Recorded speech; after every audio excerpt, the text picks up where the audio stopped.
Bonjour, welcome back to Max's Brandy Review. Thanks for joining me. Today I have a curveball. It is not a brandy, it's actually a Taiwanese whiskey. The main factor I think that contributes to their success and their mystique is the quality of different wine barrels they use for aging. The aging in Taiwan is very different than in Scotland or in France because they have a lot of wild fluctuations in temperature and very high temperatures. So it allows for a ton of interaction with the barrel that other places just don't get. This bottle is a barrel select, so it's one single barrel. It's bottle, not that it matters, but it's bottle 408 out of 489, and it's cask strength. So it's 57.1%, basically straight out of the barrel into the bottle. Without further ado, I'm gonna give it a nose, give it a taste, let you know what I think.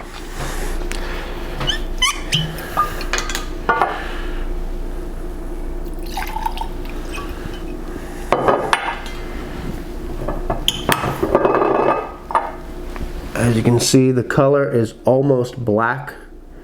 So a ton of sherry influence, a ton of cask influence. As I mentioned, a lot of interaction with the wood when you get those high temperature fluctuations.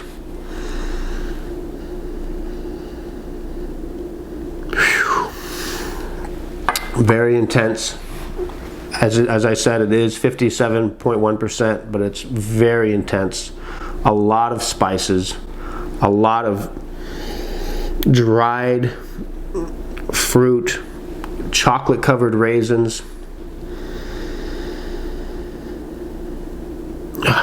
rich cacao, almost bitter cacao notes, a very dreamy, rich nose. Again, hard to describe, incredibly unique, definitely not what you'd expect from a whiskey, almost along the lines of a cognac or brandy, in my opinion.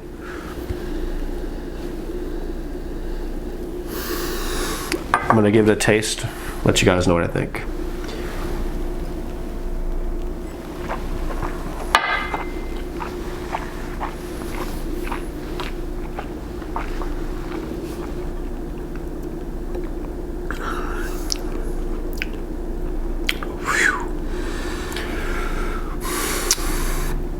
Truly unbelievable.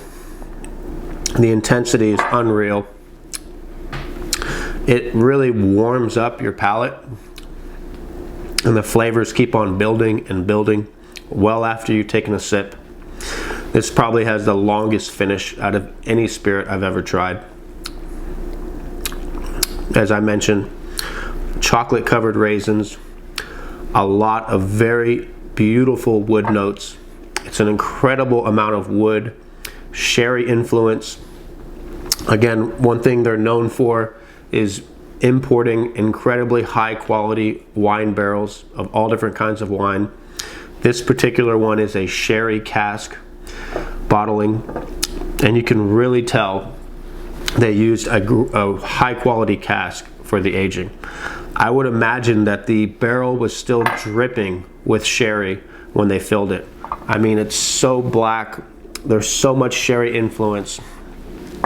It's almost a cross between a sherry, a scotch, and a brandy.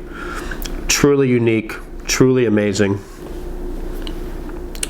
This is a treat for any brandy lover, but really this is a treat for anybody who's living and breathing.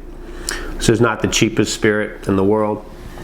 I'm not a whiskey or Scotch pro, so I'm not going to give it a rating, but I definitely recommend giving it a try if you get a chance. Thanks for joining me. Until next time.